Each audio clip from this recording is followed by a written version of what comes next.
Do your chickens associate you with yummy snacks? Do they follow you around the yard just waiting for you to break down and give them something to scratch and peck for?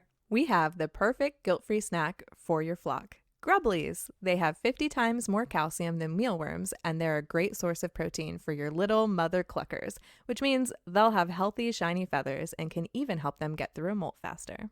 So say goodbye to throwing your chicken mounds of made-in-China mealworms and say hello to a happier, healthier flock with Grubbly Farms Grubblies, the official chicken snack of the Drink and Farm podcast. So go to grubblyfarms.com and use code FARM15 to get 15% off your first order.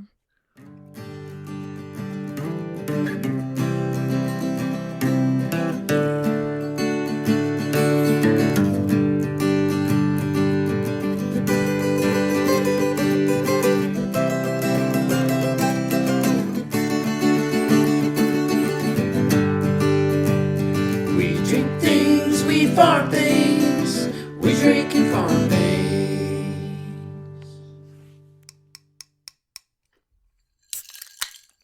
Oh, hey, Sam.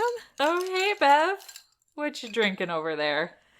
I'm drinking a beer from Around the Bend Beer Company, and it is called Vera, and it's a pistachio cream ale. Ooh, so is it kind of salty? I don't know. I have not tasted it yet. I'm going to do that right now. But I actually picked it because of the can art. It has, so I called it the Spy versus Spy mask, but that's not right. It's the mask that they wore, that the doctors wore during the plague. Oh. Have you seen that before? It's like super freaky looking. Yes. Yeah. So I was like, oh, I have to have this beer. It just looks too fascinating. Because you think of our podcast as the plague? No, or that we're spies? I mean, now we're going somewhere with that. Dun, dun, dun. Oh, Sam's watched too much Blacklist in the past couple hours. We started binge watching that, so I think everybody's a spy now. Nice. The beer is actually really good. It's like a little sweet. And I don't normally go for cream ales because I feel like they kind of end up hurting my stomach just a little bit. There's like something about the whatever they put in it to make it have that creamy feel tends to bother me. But this one's good. I like it. Good. So what are you drinking over there? So I am drinking a margarita. I made margaritas this weekend. I made two kinds. I made regular and spicy, so this is the spicy margarita. And I got all fancy and made my own jalapeno simple syrup. Oh, yum. Yes. And it was super easy. I'm going to have you send me that recipe because I have more jalapenos than I know what to do with. They are rotting on my counter right now. Ooh, yeah. So for the simple syrup, just for the listeners too, if they're in the same situation, it's just 1 cup of sugar, 1 cup of water. You boil that and mix it until the sugar dissolves. And then you put the jalapenos in. You want to make sure you stem them, deseed them, all that fun stuff first. And then you put them in and do like a low boil for 10 minutes. And then you take them off the heat and you steep it for either like 10, 20, or 30 minutes. Depends on how spicy you want the simple syrup to be. And then in this cocktail recipe, you only use a 1/2 ounce of it. And then you use, I kind of improvised. I used 2 ounces of lime juice, 1 ounce of triple sec, 1 ounce of simple syrup, just plain simple syrup. And then I kind of went a little rogue from the recipe and used 1 ounce of the jalapeno simple syrup in it because I like spicy. And then 2 ounces of tequila. And I recommend using a silver one. So it's pretty good. They could have totally knocked me on my butt this past weekend if I would have drank a lot of them. They're pretty strong, but I switched to beer after my first one. That's what I usually do. I'll have one mixed drink and then I switch to beer. That's my jam now too. Mostly because I'm in my 30s and I don't like being knocked on my ass anymore. Yeah.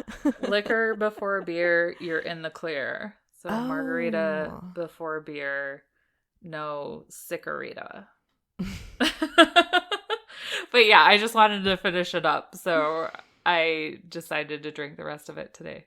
We don't normally do cocktails on the podcast. So I hope you all learned something new about the simple syrup thing. Or maybe you're like, Sam, that's so simple. I mean, I learned something new. Well, good. And welcome to We Drink and We Farm Things. Yes, that's Bev over there.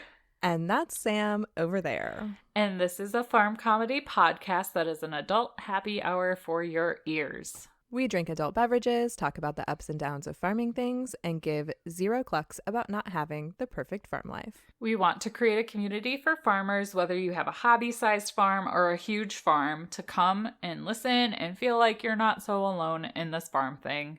We keep it real with you and find humor in the mistakes we make, new knowledge we gain, and sometimes we go off on tangents that are non-farming related. And speaking of those tangents, we definitely had one of those at the beginning of this episode, and that was cut and will go up on our Patreon. And the episode outtakes are exclusively for our Patreon peeps. So you can check that out by going to patreon.com/drinkandfarm. Yeah, and our fall gifts are coming to the Patreon peeps this month. So thank you guys. We had so many new Patreons this month. It completely blew me away. Me too. I just wanted to say thank you. And you'll be getting all your gifties in just a couple of weeks, a few weeks. I don't know when they're really going to arrive, but as soon as they do, we'll get them packaged up and out. Yes. And Bev was explaining me too about two very important changes to our Patreon that you should be aware of. So Bev, would you like to take it away and explain those to the people? Oh, yes. So the first change is when you join our Patreon now, it will charge you up front for joining because you get access to all of the cool stuff that's on our Patreon page right away. They will charge you on the day that you join, and then they'll charge you for your next month on the 1st. It used to be that it didn't charge you until the 1st, but they had a change like back in their back end and gave that as an option. And since all the content is available to you the day you join, we thought that that was the smart way to have it set up. So like, don't join on the 29th. Yeah, and then peace out. Well, so what'll happen is like if you join on the 29th, it'll charge you on the 29th and then it'll charge you again on the 1st. So it's just how that works. So unless that's what you want it to do, you'll want to wait until closer to the 1st. But if you don't want it, or if you're happy with it doing that, then great. Because, I mean, we can always use the funds because we have another stretch goal that we added. Yes. Yeah. So when we reach the $400 per month level, we're going to hire a virtual assistant, like our very own shiny new Steven. Yes. And for those of you that don't know who Steven is, you're probably like, who the F is Steven? Is that a new animal that Sam or Bev's going to get? Well, that is very hilarious in my brain. No, so Steven is works with the My Favorite Murder podcast, and he's their producer extraordinaire dude. That does a lot of the back end stuff and helps with research and things like that. So we're looking to get one of our own of that in human form. Yeah, because putting together this podcast is super time consuming, and we need help for all of like the techie behind the scenes stuff, because that'll allow us to focus more on the content stuff, which is what we really, really want to be doing. And I think that's the thing you guys want us to be doing too. So yes, and once we can hire our very own virtual assistant to help us with all those things, that means we might be opening up some more drink sponsorship area. What do you call them? Drink sponsorship Patreon spots. That's what I was looking for, because we'd be able to do more mini-sodes.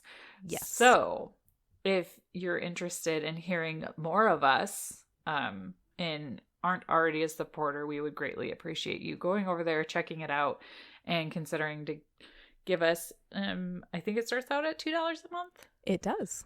Yeah. Only $2. Yeah. That's not even a Starbucks pumpkin spice latte, which I'm very excited to get. Me too. I haven't had one yet this season. Me neither. I'm trying to hold off until like at least the first day of fall. I've had pumpkin spice bread, pumpkin spice Cheerios, pumpkin spice wafer cookies. I just have not had a pumpkin spice latte yet. Sam. Oh, and I also have Starbucks pumpkin spice coffee for home, but I have not achieved the most basic bitch of them all with a pumpkin spice latte. So I'm taking steps. And our drinks this episode were sponsored by Ashley Kiernan. So cheers, lady. Cheers. Thank you. So I have some follow-up this week. Yay. I'm excited. I hope. Yeah. I mean, it's good news. So okay, good. It turns out that Herc the donk might not actually be attacking the goats like I thought. It just turns out that donkeys play really rough with each other. Oh. If you saw my Instagram today, then you'll know that I did indeed start putting that fence up to go in between them because I still think it's smart to separate them. Agreed. It's better safe than sorry. Like, I'm sure you'd be devastated if anything bad ever happened, even if it was like an accident or a donkey thinking he's playing kind of thing. Yeah, exactly. Because like the way that donkeys play is they like grab on the neck and roughhouse with each other. Well, and so he was kind of doing it to me today. Even I've been working on the fence, so I was clipping fence, which is like, you got to put like the clips on the T-posts and the wires. And he was coming up behind me. He was getting really close because, of course, we're working while the animals are out there in the pasture for some crazy reason because we're ridiculous. And he's like leaning all the way up against my body, and he's laying his head on the back of my neck, and I like feel his lips like kind of moving around. So I'm elbowing him to get him off of me because I'm like, no, I can't have you climbing on me just because if you start thinking like, oh, it's playtime, then you'll grab me and really hurt me, and you weigh a lot, and I don't want that to happen. So like I'm really gentle and playful. I push him off and I make him give me his space and kind of looks at me like funny, but yeah, so it's totally possible that he could hurt any animal that's smaller than him on accident. So he's going to be moving into his own pasture. And also, it turns out that bored donkeys tend to like play rougher. Oh. We did get him like a big 30-inch jolly ball, and he loves it. He like rubs his body on it and like rolls around on it, which is kind of fun. And he's got like an empty bowl, like a feed bowl from Tractor Supply, like those black rubber ones. Yeah. And he'll like throw that around. And he's got a traffic cone, and he has a hula hoop, and he has started picking the hula hoop out around and like running around with it in his mouth. So he is starting to play, which has helped because I reunited them. Everybody was too sad being separated. Like Herc was so loud when the goats weren't around because I think he was extra bored then. So now we've got like a good balance. So I think for now we're going to leave the gates open in between them once the fence is done, and then once I figure out how to get him like a companion in his side, then we'll figure out like we'll be able to put Herc and the goats on the one side and the new animal on the other side so that they can sniff through the fence and not fight right away. And then I'll put the two bigger animals together on their side, and the goats will be on their side. It'll be good for kidding season too, because like I couldn't have Herc around tiny baby goat kids. Right. Like, yeah. He might love them too much. So yeah, we'll see. We'll see where it goes. Honestly, we needed a second pasture anyways, so like it felt really good to get this stretched. And I already found a spot where we can stretch one more fence and end up getting a third pasture maybe someday soon. So I don't know. It wasn't as bad as I thought it was going to be, but I was not planning on stretching fence this year. So yes, no, I know. And it was kind of funny when that time came because I knew you just didn't want to this year. Well, and I think sometimes you just like you got to do what you got to do when it comes up, and you just never know how things are going to go. So I don't think that there's anything different or better we necessarily could have done from the beginning. Right. Like we're kind of winging it and getting better and learning more all the time. Yes. So is everyone else. Good company. We're all in good company. Yes, we are. So I think we can just get right into it now. Yeah, I think so too. And unfortunately, this episode and the content that we're about to go over stems from another sad experience from one of our farms, but I think it's really important because I have not had this issue yet with any of my chickens, so I'm excited to learn from what you learned from your experience so that myself and others can possibly either know what these signs are faster or act faster. So why don't you kick it off by telling us what happened a little bit? Yeah, so I had a hen die from vent gleet last week. And vent gleet is also known as cloacitis. Cloacitis? Does that sound right? Cloacitis? Yeah, because is it cloaca? Yes, it's cloaca. So I think it's cloacitis. I feel like we should just call it vent gleet from here that on out because is I what we're gonna do. Remember. Whew. Okay, I was like, maybe Bev's got this like down, and I just don't. No, I wanted to give the clinical name for it, because like it's not like a specific disease per se, but it's just like the inflammation of the chicken's cloaca. Oh, okay. So we did pull some research from poultrydvm.com, and there will be a link to the article that we're referencing in the show notes while we're talking about all the clinical stuff of vent gleet. But this is actually the article that I used while I was treating the hen that had vent gleet. So I thought it was a good one to use for our podcast research. For sure. But vent gleet is basically a gastrointestinal condition that can be caused by a number of different things. And there are a ton of different kind of organisms that can cause it. Like it can be caused by a fungi, a protozoa, parasites, yeast, or bacteria. So it's basically just like something isn't right in the hen's cloaca. Okay. Long story short. And it could be anything. Fun. Joy. Yes. Thank you, chickens, for giving us one more weird thing to worry about. Yes. Something that's semi-non-specific. Yeah, and it's usually brought on by stress, and it can be associated with like egg laying, bowel infections, or some sort of hormonal uterine issue. So basically, like cloaca or cloacitis or vent gleet, it's basically just kind of an indication that your hen is a little down in the dumps, and so it's not going to the bathroom right, and it's got a little bit of something funky in there. Because like if you've ever seen a hen's digestive system, it's super simple. So when something's off in any area of it, it's basically like the whole cloaca is having issues. So this might be gross, but it kind of sounds like the human equivalent of a yeast infection. Well, that's basically what it is. Oh. Yeah.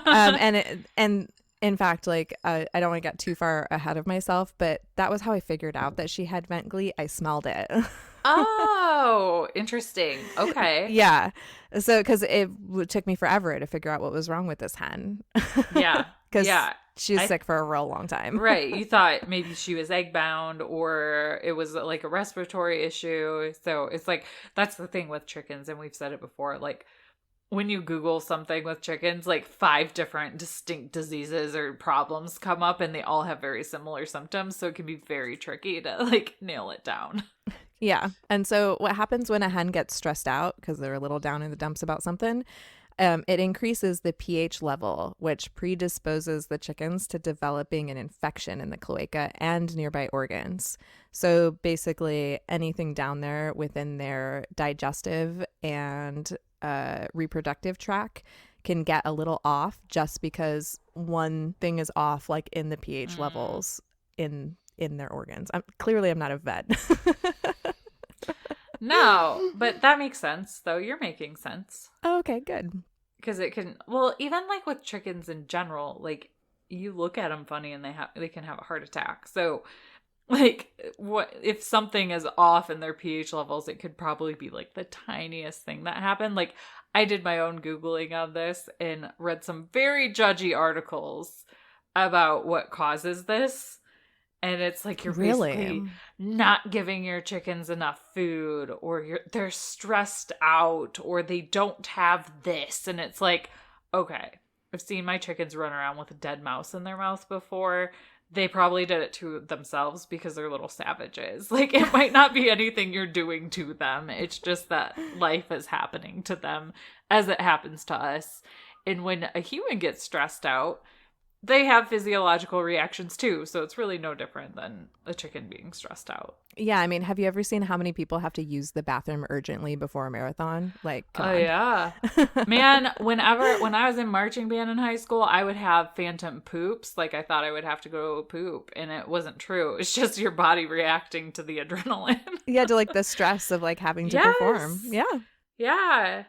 And like in humans, cortisol levels go up, and it means you can get fat because you're stressed out and your body thinks it's in survival mode. So really, stress does weird things across the board to humans and animals. End rant.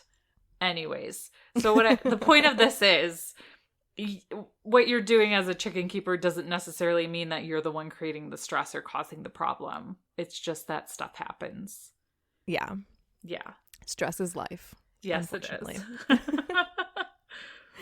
So early signs of vent gleet is or includes pasting of the feathers near the vent. So that's why I always like to try to do like a little check on the chicken's rear ends. Like when they're running by, I'll just kind of cock my head and look really quick because healthy chickens usually have really fluffy feathers in the back. Mm-hmm. And chickens that are suffering from vent gleet can have them all like kind of pasted together, or they could be missing a ton of them because like they get pasted together and then their friends are very helpful and pull them out for them.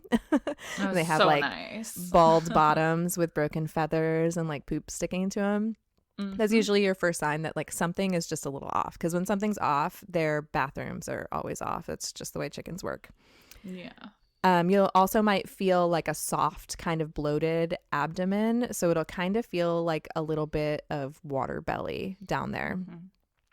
And they'll have kind of a sudden dull appearance. So in the article, it mentions a dull appearance of the feathers. But what I recognized in my hen was that her comb drooped. So she usually had a bright red comb that stuck straight up. It was still red, but it had fallen over to one side. That's interesting. Isn't it? Yeah, I think it's just because the blood flow, like the blood flow must have been going to where the issue was. So it wasn't concentrated on standing the comb up, which is kind of interesting. Yeah. They'll also have a decrease in egg production, which can be really hard to track if you've got a lot of chickens. Mm-hmm. And there will be excess gas in their bodies. And so fun way to check to see if your chicken has excess gas, put it in the bath. Because if there's a lot of gas in their stomachs, they float. Oh my gosh. And I've tested that theory, so I know that. Oh my gosh. How strange. Right. Yeah. And they'll also have loose, watery droppings, which, you know, stick to the feathers. Mm-hmm. And usually if they're just having the early signs of vent gleet, you can figure out, or you can kind of rebalance the pH in them by giving them a little bit of vinegar inside their water, which is a little trickier to do in the summertime because they tend to not drink the vinegar water when it's hot. Yeah. So like electrolytes and stuff would probably be helpful. And try to figure out what's stressing them out and take away the stressor. Like you might have a bully in your, you know, in your flock, or maybe they did run out of food and you just didn't notice. Like that happens to us sometimes. Or their water got knocked over, or something got in their water and you didn't notice it. You know, just kind of poke around and see if you can figure out what's causing the stressor. And if they have advanced vent gleet, you'll notice that the droppings are really slimy and they tend to be kind of blood tinged. So they'll be like an orange or rusty red color. There will be the foulest odor that you may have ever smelled in your whole life. It's very sweet and yeasty, but it sort of has like a death lingering on it as well. It's a very, it's hard to describe, but once you've smelled it, you'll recognize it for forever. My boots smelled like it for a week, fun fact. Ooh, so it's like ingrained in your brain then. Yes, I was swearing that I was smelling it everywhere for a little while. It was really bad. Oh no. And their abdomen will be really hard, so it'll feel like an egg-bound hen. but it's not egg bound. It's just that their abdomen has gotten rigid for some reason. And I'm not really sure what causes that, but that's a sign of it. That's tricky, though, because you don't expect, it's hard to pare down the diagnoses when they kind of act like the other things you're thinking of. Because when you were telling me about this and as I was reading through the notes for today's recording, I was like, wow, this sounds a lot like egg peritonitis, which I dealt with like a year ago. Mm-hmm. So it's crazy how similar all of these are. It's just mind-boggling. Well, and I think one of the reasons why chickens have so many similar symptoms is because their systems are so like technically simple. That makes sense. So they don't have very many options for things going wrong. Like, like something's wrong, so all of the systems sort of fail in, what's the word I'm looking for? Like all together. Yeah. No, that makes a lot of sense. They also don't have as many orifices for things to come out of. So it's like hens don't usually like vomit when they're sick. Right. So all of the bad stuff comes out the back end. Makes sense. And they also will typically not eat. So there'll be a loss of appetite. They won't drink a lot of water either. There will be inflammation or red swelling around the vent area. And they'll also strain to defecate. They'll have trouble actually going to the bathroom, and that's partially why they stay so filled with gas, is they like can't get their vent open to relieve it. Oh wow. Yeah. Some ways to treat vent gleet is, to find the stressor and take it away, which, might require you to put them in your little chicken urgent care that you've got set up somewhere, like a dog crate in a laundry room or in your barn or something like that. Give them a bath. We obviously recommend using Messy Mildred to wash your chickens, but you can use whatever you've got if you don't have that. And you want to make sure that you remove all the poop off of the feathers and the vent opening. And you can use an oral syringe filled with a saline solution to gently rinse out and massage the inside of the cloaca. Don't go like all crazy and like squirt really hard because their system's really simple. So you're going to end up really hurting them like that, but use like a gentle stream and you can kind of rinse the stuff out. What I did was I actually like ran my finger around the inside to try to pull all of the slimy, gunky stuff out so that she had like a clean vent to start with for her next meal, hopefully, which I thought might help a little bit. You'll also want to like put like an antiseptic on the vent because usually there's like germs and stuff all around the vent from the gleet. So you want to kill all of that bacteria.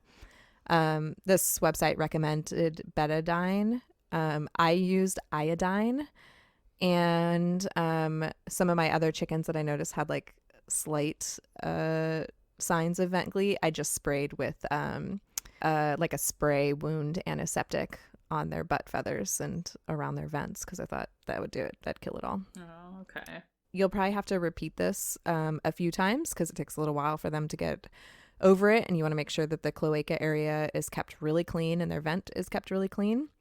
You want to do the vinegar water for the chicken to drink, which is 1 tablespoon of vinegar per a gallon of water. And if you have the ability to get this antibiotic, the specific antibiotic that's recommended is a 100 milligram tablet of metronidazole.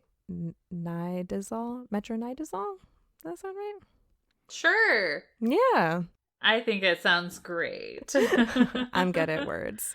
Per kilogram of body weight twice daily for 4 days. And what that is it's a specific type of antibiotic that treats yeast infections in humans. So if you have access to that specific antibiotic, you can treat your hen with that. So it's totally right about the yeast infection thing. Yeah, you were. You were totally right. Yes. You called it. Yes. Do you feel overwhelmed by the choices, or maybe even the lack of choices, of chicken first aid supplies, treats, or other chicken keeping items? Have you ever stood in your favorite feed store and felt completely confused, not sure what to try without it being a total waste of money? We have the perfect solution to this problem. Subscribe to the monthly chicken keeping box, Henny and Rue. Henny and Rue makes it easy to get products not available at your local feed store. Build your poultry first aid kit, try new treats and coop items to keep your flock healthy and happy.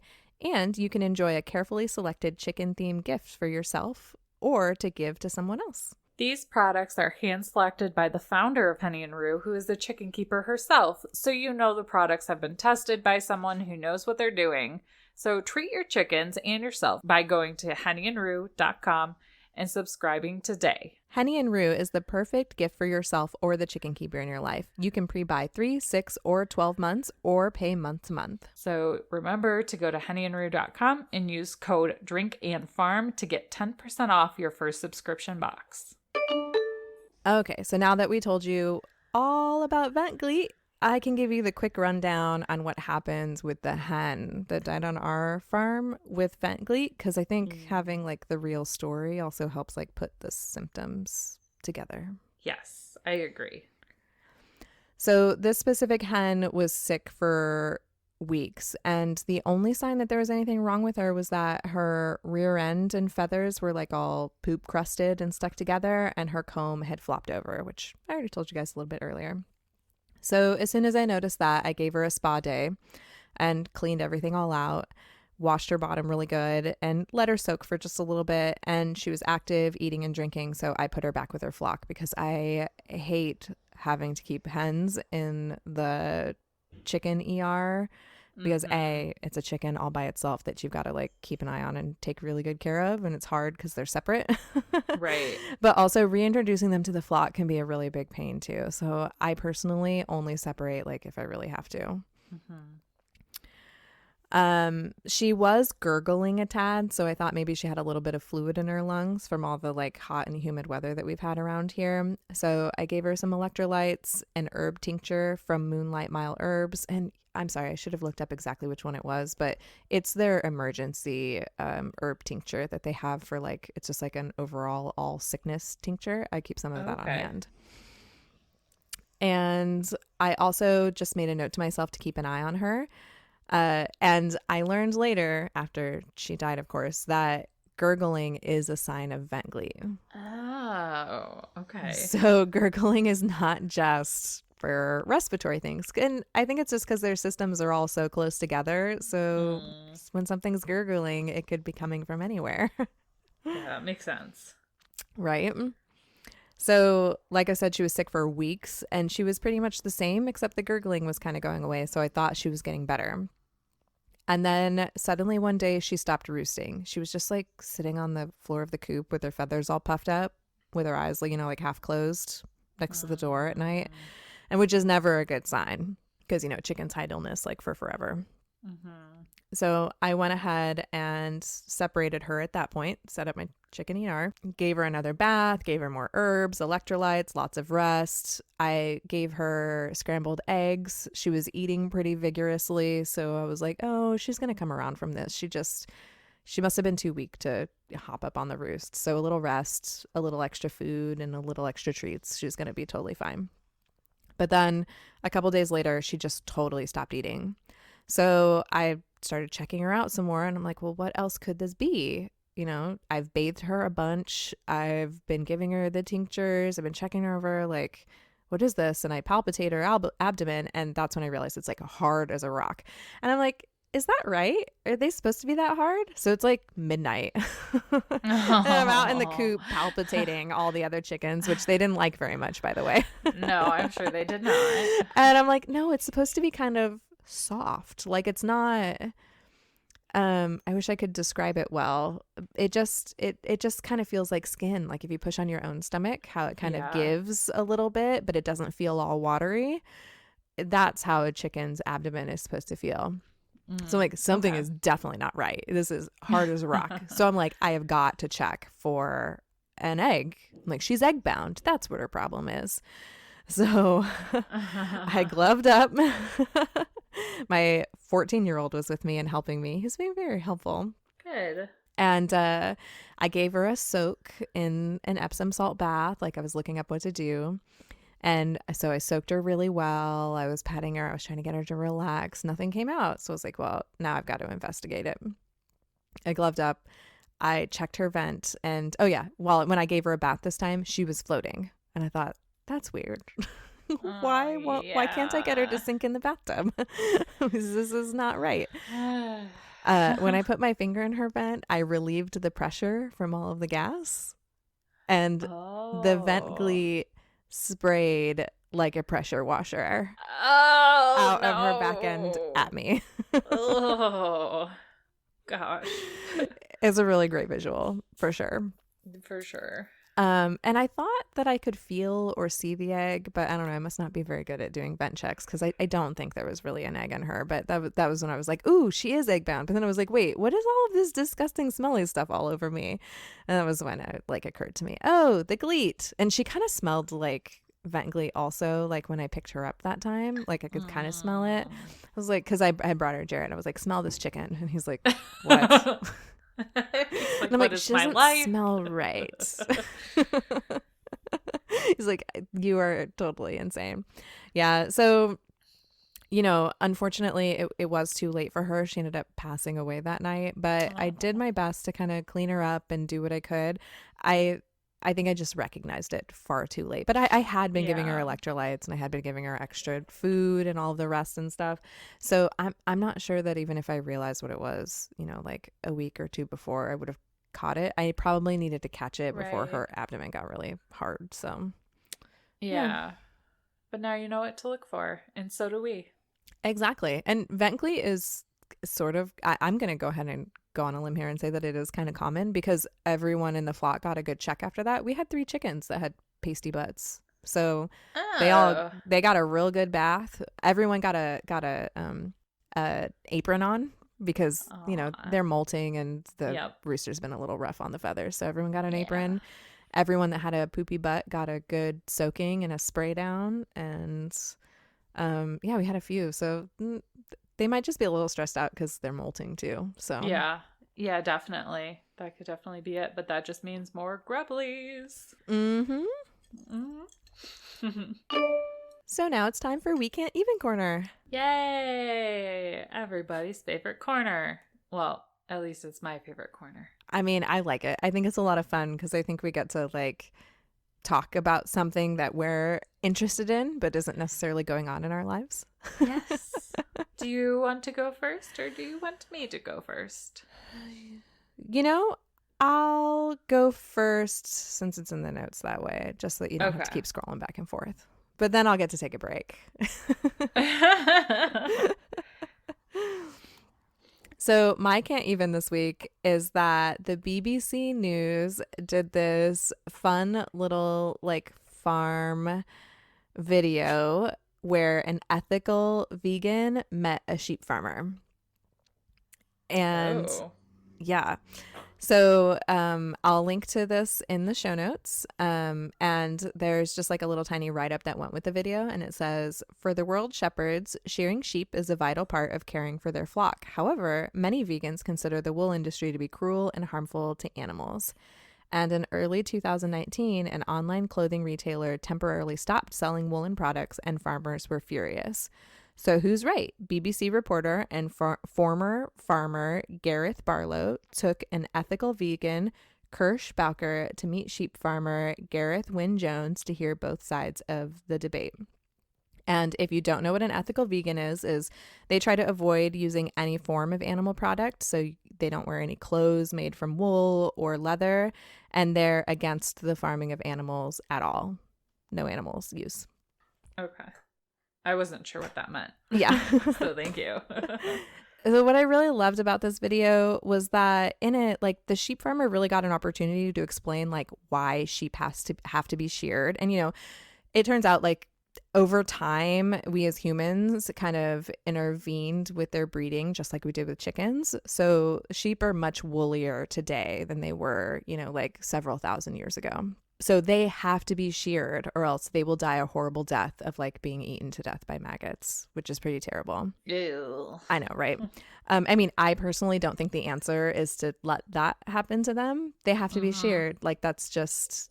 We messed with their biology. We have to shear them now. So that's my personal take on it. And I really enjoy wool. I spin wool. I make yarn. I crochet things. I like how wool breaks down when I'm done using it. So it doesn't hang around for forever. But I've talked about that before. I prefer to use biodegradable products for my clothing and fashion. But that's me personally. And she got to kind of explain like some of the things that she didn't like about the industry. Like she thought that it was really traumatic, like for the sheep to get sheared, or that shearers, you know, didn't care about the sheep's well-being, so they were kind of torturing them or cutting them and stuff. But she actually got to watch a sheep get sheared, and the farmer explained the whole time about how no farmer would invite a shearer to his farm that was mean to his sheep, because, you know, the wool is kind of a byproduct of what they do. The sheep are actually for meat. And in the specific area of the country that he lives in, you can't have wool-free sheep because they won't survive the winter because it's too cold. So these sheep are actually bred specifically for this region in the United Kingdom. And she also got to like tell how, well, aren't the sheep cold after you've taken their wool? Like, we're worried about them being cold at night. And he's like, well, we shear them in the middle of the summer, so they won't be cold. They'll grow back before winter, we promise. I mean, I don't think anything that he said changed her mind. But, and I don't think anything she said changed his mind either. But I really liked how they put on, you know, on the stage, basically, just a good conversation that didn't devolve into, you know, like name calling or ridiculousness. And it was two people that just like vehemently disagree about something. So I thought it was really cool. And they did agree on something in the end. She made a vegan cake and they both thought it was delicious. So there you go. Nice. Yeah, I think that's what's important is, you know, in anything in life, you can disagree, and that's totally fine. Just don't be an a-hole about it. The end. I think it's good too to listen to what other people's issues are with something, because then that kind of gives you an opportunity to explain why that's not the reality. Like, whether they decide to take it or not is up to them. Mm-hmm. But, you know, there's that. So what you can't even get over this week. I said that really weird. I'm going to leave it. Do you want to try that again? No? Okay. No. So Sam, me can't even get over this week. I found this article on NBC News that we'll link to in the show notes. And the title is Hundreds of Pigs Escape Vermont Farm. Most back help trail hot and so most of them were actually helped back from the trail with a trail of hot dog buns, and that just made me laugh for some reason. So about 250 pigs have been causing a ruckus in a Vermont town the past month after they escaped from their enclosure. But most of them returned as of Thursday, thanks in part to a trail of hot dog buns and good old-fashioned corralling. And what I like about this, too, is that like several farm workers and volunteers heard about the loose pigs and like went out to help drive the pigs back into the Sugar Mountain farm. Oh, that's awesome. Yeah, I thought that was really cool. And they chased the animals into the brush and ditches, working together to position themselves so they could corral the large sows and boars, which frequently would get away. The thing that I didn't like about this situation was that this farmer is likely to incur a lot of penalties and fines for the number of pigs that have gotten out and in the way. And as of last Thursday, the town tallied an estimated $81,955 of fines that this farmer's incurred. Oh my gosh. Or incurred because, some lady said she spotted like 16 pigs in town, that were in the way, and it's obviously a public hazard. And this isn't the first time the pigs have gotten loose. So it's kind of like, I feel bad for the farmer because, you know, he had like 50 adult pigs and 200 piglets escape. And it was actually because he believes the fence was damaged by vandalism at the beginning of August. He thinks it was the work of a former employee. He said he reported it to the police. And the farm was also recently robbed of thousands of dollars in tools. So it's kind of like insult to injury with these extra fines. He hopefully won't actually get for the piggies being loose. But, you know, so the story, like, I felt like a different kind of can't even. It was can't even that the fees are that crazy. Can't even that the poor guy it's not really even his fault because a vandal probably did it. And then most of the pigs are home safe due to hot dog buns. So I felt very like different emotions reading through this article. So I'm going to keep an eye on this one just to see what happens. But hopefully he doesn't actually have to pay all those fines. Hopefully they can like bring it down a notch. I hope not to. I did read the article though. It's unfortunate that this is the second time something like this has happened to him. So that like is probably like help. The town's like, okay, dude. Yeah. But sometimes you just have shit luck. Yeah, and it sounds like if it wasn't really his fault, I'm hoping that since he reported that vandalism, that they can, do a little investigation and hopefully like taper back some of those fees for the poor guy. That's a lot of money. If they discover like, oh yes, it was actually vandalism, then he should be like the victim of a crime. And I think that I might be wrong about this. When you're the victim of a crime though, I feel like some of the costs associated like with being the victim of that crime don't get charged. You know what I mean? Like, yeah. I don't know how that works though. Depends on how greedy people are, I think. Yeah. Is my guess. But yeah. So that was my can't even for this week. I loved it. Hot dog buns. Hot dog buns. That is the key if Hamlet ever gets loose. Hot dog buns. I mean, I should stock up. I'm pretty sure all of my animals around here would eat hot dog buns. Yeah, definitely the chickens would be in on that. The goats might turn their noses up. They can be picky little bastards. They can be. So we don't have a regular farm story this week, but if you've got one for us, send it on over. Yes, email those to us at drinkandfarm@gmail.com, or you can send them to us on Instagram or Facebook. We're not really picky. We're not, and we'll read it. Yes.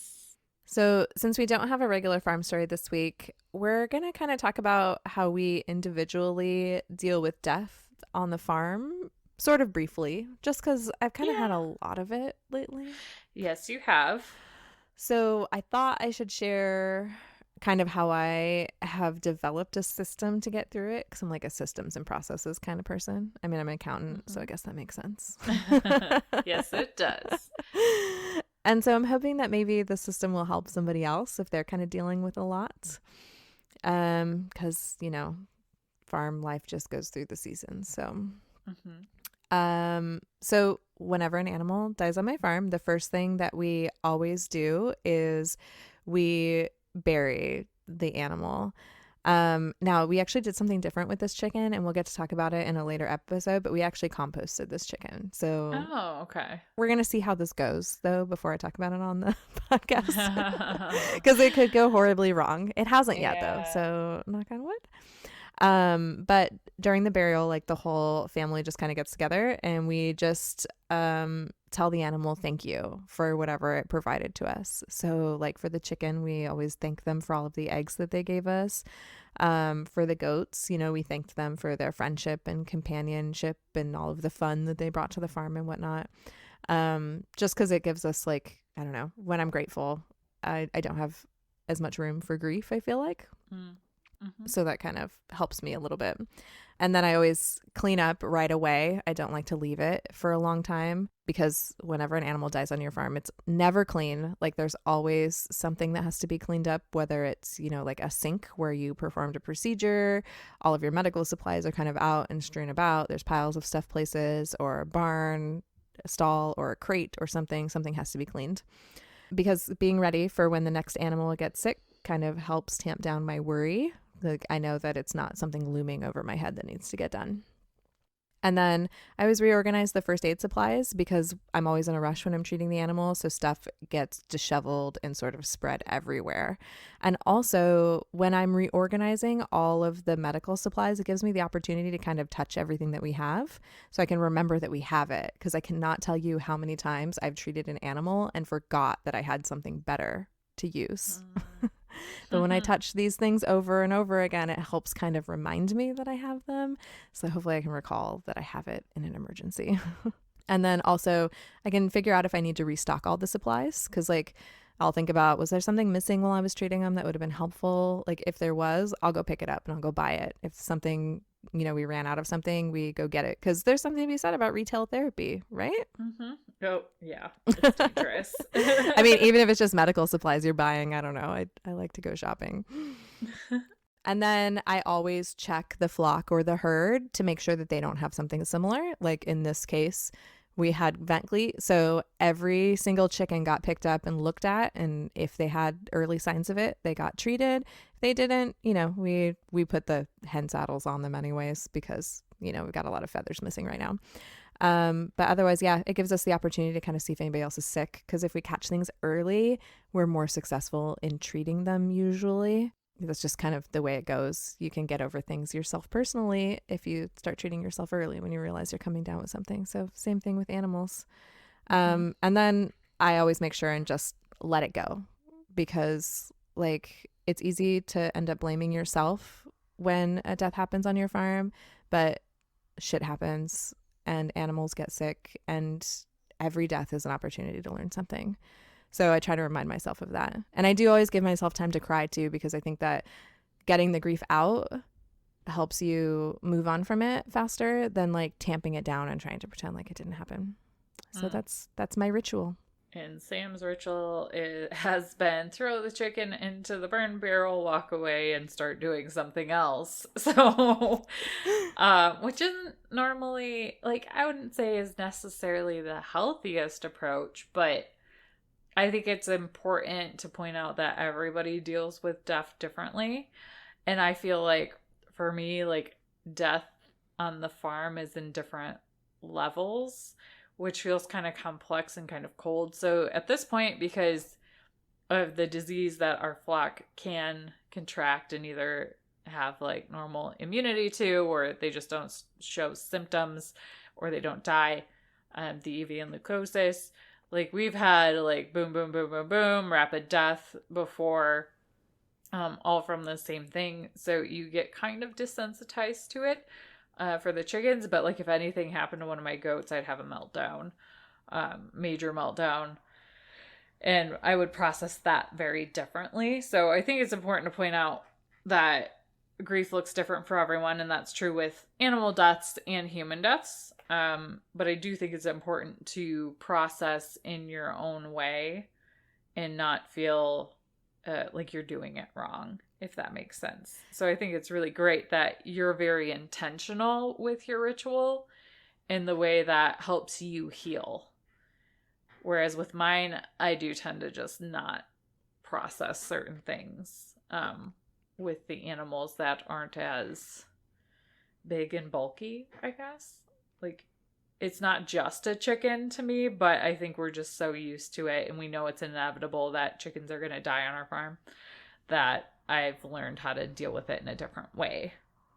That totally makes sense. And I think it is important to point that out because I think that my chicken keeping experience is more on a scale that an urban, a backyard chicken keeper would keep because my numbers are so low. So we've only had 4 chickens die in 2 years and 3 months of chicken keeping. So my husband and I did talk about that because he's like, you're doing a good job with the chickens. We've only had 4 die in 2 years and something months. It's that's really good. You shouldn't worry about this one dying from vent leak. Because, of course, I'm always I should have noticed something was wrong. I should have taken it more seriously. It's no, these things kind of happen. So when you have death on a larger scale, I think it's normal and probably healthier not to have to go through this big old long ritual every time. Because all you'd be doing when it rears its ugly head is this over and over again. Yeah. And you'd start to feel like a crazy person. Yeah, I might. Yeah, definitely. But yeah, with the chickens, I don't even know how many deaths we've had, but the burn barrel, we threw chickens in and over the winter and it kind of stacked up because it was you weren't gonna do a bonfire in the middle of the winter and they were frozen and there were no predators coming to get them. It was fine. And then when you do burn them, it feels kind of odd a little bit, but that's something Bev and I want to cover in a different episode, is how to dispose of death on your farm, because it's very different disposing of a chicken compared to a goat or maybe even like a cow or something. And I had a pretty interesting conversation with my mom this past weekend about how you're supposed to dispose of cows now. And it's just kind of like you just let them decompose where they're at. So it, you know, that is a pretty big topic. And I think it's really easy to personalize death, especially when you're new to this, and make it feel like your fault when there's just so much that's beyond your control. And I think that's a really actually beautiful thing that you can learn on the farm, is how much you actually don't have control over. And that can resonate throughout your whole life. So yeah, for sure. Yeah. So that's our farm story this week. Yeah. Grief. You're probably not doing it wrong, but it could look very different. Absolutely. Just like everything else. It's basically what our podcast is. Oh, are you doing something? You're doing it fine. Yeah, you're fine. You're fine. As long as you're not doing anything super morally wrong or murdering someone or something, you're probably fine. Yep. Welcome to humanity. Yes. And now it's time for housekeeping. Woohoo! Woo! So make sure you subscribe to us in your podcast app and review us. And if you really like us, we appreciate it if you download the episode when you listen. That actually helps people like you find us, and then they join our fun community, and we just all have a good time together. So if you can do those things for us, that's a great way to help the podcast for free. Yes. And make sure you take a look at the show notes to find links to the article we discussed this week. And also there's a survey in there. You can tell us how we're doing, and a link to our Facebook community and our merch shop. So be sure and check that out. Yeah. So thanks for listening. We appreciate each and every one of you. Yes, we do. So until next time, drink, farm, and give zero clucks. Bye, guys. Bye.